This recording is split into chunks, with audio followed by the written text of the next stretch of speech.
मैं परीक्षा ले सकती हूँ? आपको एक बात कही थी कथा में, जो शंकर का भक्त होता है, जो शिव की उपासना करने वाला होता है, जो शंकर को एक लोटा जल चढ़ाने वाला होता है, जो शिव महापुराण की कथा को सुनने वाला होता है, उसकी परीक्षा कोई देवता नहीं ले सकता जब तक शंकर की आज्ञा ना हो जाए। शिव की आज्ञा ना हो तब तक उसकी परीक्षा कोई नहीं ले सकता। सोमवार का वो मंगलवार व्रत कर ले, शुक्रवार व्रत कर ले, गुरुवार का व्रत कर ले, रविवार का व्रत कर ले, तीज का व्रत कर ले, चतुर्थी का व्रत कर ले, दुनिया में कोई सा भी व्रत माताएं कर ले, पुरुष कर ले, शनिवार कर ले, मंगलवार कर ले, कोई भी व्रत आप कितने भी कर लो, किसी भी व्रत का फल आपको कोई देवता, जब तक शंकर भगवान कृपा नहीं करेंगे तब तक उस व्रत का फल तुम्हें कोई देवता दे नहीं सकता। कोई पुरुष सोचे मैं शनिवार का व्रत करता हूं, मुझे शनि महाराज फल देंगे, मैं मंगलवार का व्रत करता हूं, मुझे ये भगवान फल देंगे, मैं रविवार का व्रत करता हूं, मुझे ये देवता फल देंगे, मैं गुरुवार का व्रत करता हूं तो गुरु महाराज फल देंगे, मैं शुक्रवार का व्रत करता हूं तो माता जी मुझे फल देंगी, मैं ये व्रत कर रहा हूं बुधवार का तो मुझे गणेश जी फल देंगे। नहीं, पूरे शास्त्र पुराण वेद उठाकर देख लीजिए, पृथ्वी पर रहने वाला मनुष्य अगर बैकुंठ में व्रत करते तो बैकुंठनाथ दे देते, ब्रह्मलोक में व्रत करते तो ब्रह्मा जी दे देते, इंद्रलोक में व्रत करते तो इंद्रलोक में इंद्र दे देते।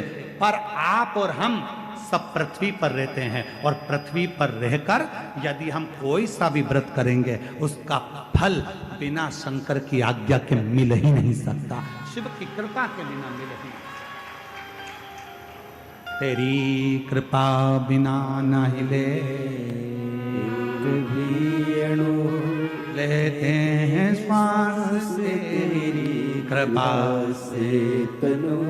बिना शिव आज्ञा के कुछ नहीं मिल सकता। तो भगवान शंकर से पार्वती जी आज्ञा ले रही हैं, आप बोलो तो मैं इसकी परीक्षा ले सकती हूँ, मैं परीक्षा लूं पर आपको मेरा साथ देना पड़ेगा। शंकर जी बोले ठीक है, अगर मेरे भक्त की परीक्षा लेना ले ले, मैं तेरा साथ दूंगा, क्या चाहती है? पार्वती जी ने कहा आप ब्राह्मण बन जाओ, मैं ब्राह्मणी बन जाता हूं, ठीक है? और बोल, बस इतनी कृपा करना।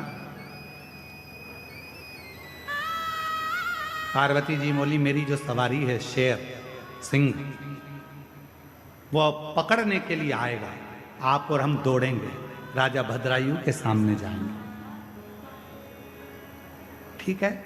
शिव जी ने कहा ठीक, जैसी तेरी मर्जी। शंकर पार्वती ब्राह्मण ब्राह्मणी का रूप लेकर भाग पड़े, दौड़ते दौड़ते आ रहे हैं, दौड़ते दौड़ते राजा भद्रायु कीर्ति मालिनी के सामने आ गए। राजा भद्रायु ने पूछा कौन हो तुम? ब्राह्मण दौड़ता हुआ कहता है पीछे सिंह पड़ा है, आ रहा है, दौड़कर हमें खा जाएगा, बचा लीजिए, बचा लीजिए, मेरी पत्नी पीछे रह गई है। इतने में पत्नी दौड़ती दौड़ती आई और पीछे से सिंह आया, उसने कीर्ति मालिनी के सामने, राजा भद्रायु के सामने ब्राह्मणी को पकड़ लिया मुख में, और तभी राजा भद्रायु से ब्राह्मण ने कहा मेरी पत्नी को बचा लीजिए, मेरी पत्नी मर जाएगी, महाराज मेरी पत्नी को बचा लीजिए।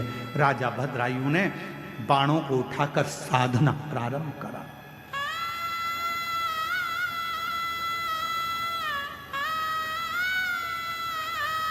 और राजा भद्रायु ने जैसे बाण चलाना प्रारंभ करा, बाणों पर बाण चलाता रहा, सिंह को कोई असर नहीं हुआ। बड़ा भयंकर सिंह था, शेर बड़ा भयंकर था, कोई असर नहीं हुआ। तब आखिरी में वो शेर ब्राह्मणी को मुंह में पकड़कर घसीटता घसीटता जंगल में ले गया, जंगल। महाराज बाबा देवाधिदेव महादेव परीक्षा बहुत लेते हैं। आज राजा भद्रायु की जो परीक्षा चल रही है, ये परीक्षा साधारण नहीं है, बहुत परीक्षा। पर चिंता मत करना, हिम्मत मत हारना। जो व्यक्ति जिंदगी में हिम्मत नहीं हारता, फिर देवाधिदेव महादेव उसका हाथ पकड़कर उसकी मंजिल तक छोड़ कर की उदारता किसको कर, शिव नाम किसको कर। महाराज शिव परीक्षा बहुत है। मेरा वो घरदानी परीक्षा हो। और बाबा की कथा कहते हैं, भद्रायु के सामने दौड़ते दौड़ते ब्राह्मण आ गया, ब्राह्मणी आ गई और दौड़ते दौड़ते आए और उस ब्राह्मणी को सिंह ने पकड़ लिया और शेर ने पकड़कर उस ब्राह्मणी को ले जाकर जंगल में घसीट कर ले गया। ब्राह्मण रोने लगा, ब्राह्मण रोने लगा, मेरी पत्नी को बचा लीजिए, मेरी पत्नी को बचा लीजिए, पर बच ना पाए। कैसे बचा? महाराज, जब पत्नी चली गई, ब्राह्मण रोता रोता भद्रायु से बोला, तुम क्षत्रिय हो? एक वीर क्षत्रिय के सामने उस एक ब्राह्मण की पत्नी को सिंह लेकर चले गया? तुम्हें ज्ञात नहीं है? आपके होते हुए भी मेरी पत्नी आज मारी गई। राजन, एक क्षत्राणी, एक वीर क्षत्रिय का यह फर्ज बनता है कि यदि कोई ब्राह्मण पुकारे, कोई ब्राह्मण आकर यदि आवाज लगाए तो उसको, उसके परिवार की रक्षा करना एक क्षत्रिय का फर्ज है। परंतु तुम मेरी पत्नी को नहीं बचाते, मेरी पत्नी को नहीं बचाते। राजन, मैं तुम्हें श्राप देता हूं। भद्रायु चरणों में गिर गया। महाराज, थोड़ा सावधानी से सुनिएगा, बड़ी सुंदर कथा है बाबा की। राजन, मैं तुम्हें श्राप देता हूं। इतना श्राप का शब्द सुनना था और भद्रायु के नैनों से जल बहने लगा। कीर्ति मालिनी पास में खड़ी थी, वो भी रोने लगी। भोले बाबा, आपकी आराधना करी है, साधना करी है, ये क्या हो रहा है? इतनी आराधना साधना करने के बाद ये हो क्या रहा? शंभु, हे शिव, ये क्या हो? नैनों से जल बह रहा। मैं श्राप देता हूं भद्रायु राजा तुमको। भद्रायु चरणों में गिर गए। महाराज, श्राप ना दीजिए, पहले आपको क्या चाहिए? ये मेरा वैभव, मेरी सत्ता, मेरी दौलत, मेरा राज्य, मेरा सिंहासन सब आपका है। आप तो ब्राह्मण हो महाराज, श्राप क्यों दे रहे हो? मैंने तो बाण चलाया था, सिंह नहीं मरा या सिंह उसको नहीं छोड़ा, तो उसमें गलती मेरी क्या? मैंने क्या गलती की? महाराज, क्षमा कर, क्षमा। मेरे राज्य में से जितनी दौलत चाहिए, मेरे राज्य में से जितनी सत्ता चाहिए, सब ले लीजिए। ये सारी सत्ता आपकी है, सारा वैभव आपका है, सब ले लो। नहीं, ब्राह्मण बोला, मैं दौलत का करूंगा क्या? जिस व्यक्ति की आंखें चली गई हो और उसको तुम हीरे का हार दे रहे हो, तो हीरे का हार का करूंगा क्या? आंखें तो चली गई मेरी, अब हीरे का हार का मैं क्या करूंगा? तो महाराज बोलो, आपको क्या चाहिए? भद्रायु राजा के सामने ब्राह्मण ने कहा, मेरी पत्नी चली गई तो आपकी ये रानी पत्नी मुझे दे दीजिए। ये कीर्ति मालिनी मुझे, इस कीर्ति मालिनी के साथ मैं विवाह करूंगा, आप मुझे दे दीजिए। बड़े भाग्यशाली हो, आज प्रदोष के दिन ये कथा आपको सुनने को मिल रही है, और वो भी भौम प्रदोष के दिन, सोम प्रदोष के दिन इस कथा का, सोमवार के दिन, इस प्रदोष के दिन इस कथा का लाभ ले रहे। बड़े भाग्यशाली।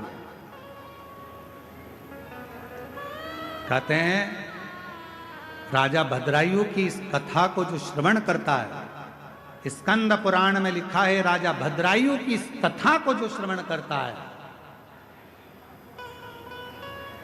1000 वर्ष भी अगर कोई मृत्यु लोक में जीवित रहे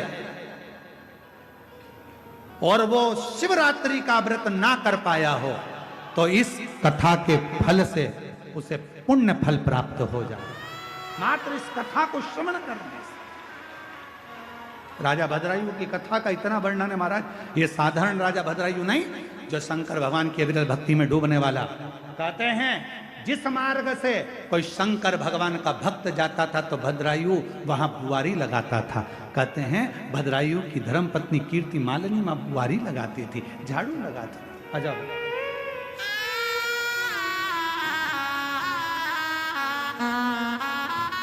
राजा भद्रायु हर तरह से, राजा भद्रायु हाथ जोड़कर कह रहे हैं आपको क्या दूं राजन, जो जिसके नेत्र चले गए हैं उस नेत्र विहीन को यदि तुम हीरे का हार दोगे, ये गाड़ी, ये बंगला, ये धन, ये दौलत, ये संपदा, ये सत्ता यदि आप दोगे तो वो किस काम का? मुझे अगर देना चाहते हो राजन, यदि मुझे देना चाहते हो, आपकी धर्म पत्नी कीर्ति मालिनी को मुझे दे दीजिए। कीर्ति मालिनी? राजन कहते हैं महाराज आप ब्राह्मण कुल में जन्मे हो, आपके गुरु ने आपको गुरु दीक्षा दी, आपको मालूम नहीं है? पर स्त्री पर अगर निगाह भी दे दी जाए तो हमारे जीवन का करा हुआ सारा पुण्य समाप्त हो जाता है। क्या आपको मालूम नहीं है? क्या ब्राह्मण होकर आपको ये ज्ञात नहीं है कि पर स्त्री पर अगर निगाह दे दी या पर स्त्री को अपना बनाने का प्रयास करा तो हमारा पूरा पुण्य छिन्न हो जाता है, हमारा वैभव छिन्न हो जाता है? क्या आपको मालूम नहीं है महाराज? ब्राह्मण कहते हैं कि महाराज हमें सब मालूम है, परंतु मुझे तो अगर कुछ देना चाहते हो तो अपनी धर्म पत्नी कीर्ति मालिनी दे दो। कीर्ति मालिनी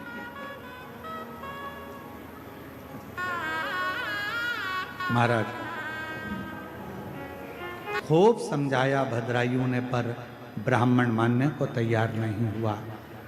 आखिरी में कीर्ति मालिनी खड़ी थी, आंखों से आंसू गिर रहा था, नैनों से अश्रु बह रहा था, जल नैनों से आंसू।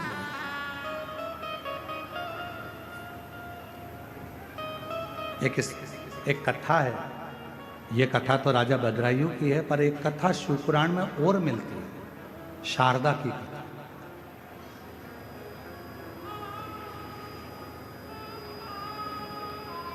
कई लोगों के हृदय में प्रश्न अड़ जाता है, कई लोग हमारे पास में आकर प्रश्न करते हैं, आप कहते हो 50 साल की स्त्री हो गई उसको बच्चा कैसे हो सकता है? कई लोग कह देते हैं कि वो जब उसका रजो धर्म ही नहीं आ रहा तो उसको बच्चा कैसे हो सकता है? आप कहते हो 40 साल शादी के हो, अगर उसको बच्चा हो गया ये कैसे हो सकता है? कई लोगों के दिमाग में ये प्रश्न पड़ा रहता है, तो मैं उनसे निवेदन करूंगा एक बार स्कंद पुराण और एक बार शिव महापुराण को गीता प्रेस गोरखपुर की लेकर आना, पूरा पढ़ना। उस शिव पुराण में एक चरित्र ऐसा भी आता है, शारदा देवी का चरित्र आता है, जो शारदा जिसका विवाह हुआ और विवाह की रात्रि को ही, विवाह का रात्रि का समय था, संध्या पड़ रही थी, पति पत्नी को कक्ष में छोड़कर बाहर पानी लेने गया था, उसके पति को सर्प डस लिया था। शारदा का चरित्र, और पति मर गया विवाह की प्रथम रात्रि पर। पत्नी, सारा परिवार रोते रोते भाई बंधुओं ने निकाल दिया, ये विधवा हो गई, विधवा हो गई, विधवा हो गई, और उसको अपने बाप के घर, पिता के घर भेज दिया था उस शारदा को। ये शिवपुराण का चरित्र, ये स्कंद पुराण का चरित्र हम आज प्रदोष के दिन इसलिए वर्णन कर रहे हैं, आपकी जिंदगी में उतरे ये बात कि लोग प्रश्न खड़ा करते उसका उत्तर है इसमें। शारदा अपने मायके चली गई, बाप के घर रहने लगी, 3 भाई थे, भाभी थी। आज भैया भाभी कहीं चले गए थे, एक नेत्र से विहीन एक मुनि अपने शिष्य के साथ उस शारदा के घर आ गया था। शारदा शारदा ने सेवा करी, मुनि ने आशीर्वाद दे दिया, एक विद्वान पुत्र तुम्हारे गर्भ से जन्म ले, तुम्हारे पति के माध्यम से, तुम्हारे पति के द्वारा एक विद्वान पुत्र जन्म ले। शारदा ने मुनि का हाथ पकड़ा, बाबा क्या कह रहे हो, मेरा पति मरे हुए सालों हो गए और मैं विधवा, मेरा पति चले गया, तुम कह रहे हो मेरे पति के द्वारा मुझे बच्चा होगा, कैसे होगा। मुनि शारदा के सामने कहते हैं, अब तो मेरा वचन झूठा नहीं जा सकता, क्योंकि मैं शंकर का भक्त हूं। शिव का भजन करने वाला यदि अपनी वाणी से एक बार कह देता है तो उसको तो शंकर को भी पूरा करना पड़ता है, वो उसको स्वीकार कर। शिव को भजने वाला यदि अपने मुख से एक बार कह दे, कई लोग कहते हैं आप कह दे तो ऐसा हो गया, आप कह दे तो वैसा हो गया, आपकी बात शंकर जी रख लेते। शंकर का भक्त यदि कुछ कहेगा तो उसकी लाज देव अधिदेव महादेव को रखना ही पड़ेगा, रखना पड़ेगा। मुनि ने कहा मैंने वर दे दिया, अब तो ये सिद्ध होगा। शारदा ने पांव पकड़ लिए, अगर ये सिद्ध होना है तो तुम्हें मेरा गांव छोड़कर नहीं जाना है। मैं जानना चाहती हूं क्या मेरे पति मरकर चले गया और उसका गर्भ मुझे ठहर जाएगा? हो नहीं सकता, कभी नहीं हो सकता। वाह! एक दिन मुनि बैठे थे, नेत्र नहीं थे, शिव की आराधना कर रहे थे। शंकर की भक्ति करते करते मुनि ने कह दिया, शारदा आज रात्रि को तुझे तेरे पति का स्वप्न आएगा, तेरा पति स्वप्न में तेरे कक्ष में आएगा। शारदा, स्वप्न में ही तेरा पति तेरे कक्ष में आएगा और तुम दोनों साथ रहोगे और तेरा आज ही रात को गर्भ उस स्वप्न में ही ठहर जाएगा। और शारदा के हाथ में शंकर का चढ़ा हुआ जल मुनि ने दे दिया। जल का आचमन शारदा ने कर लिया। रात्रि को स्वप्न में पति आया और शारदा का गर्भ ठहर गया। पूरे नगर के लोग थू थू करने लगे, ये विधवा होकर, बेधव्य होकर इसका गर्भ कैसे ठहर गया? ये बेधव्य होकर, विधवा होकर शारदा तेरा गर्भ कैसे ठहर गया? सारे गांव के लोगों ने इल्जाम लगाकर शारदा को बाहर निकालना चाहा। तब मुनि ने कहा इसको बाहर मत निकालो, इसका प्रमाण भी शिव ही देंगे।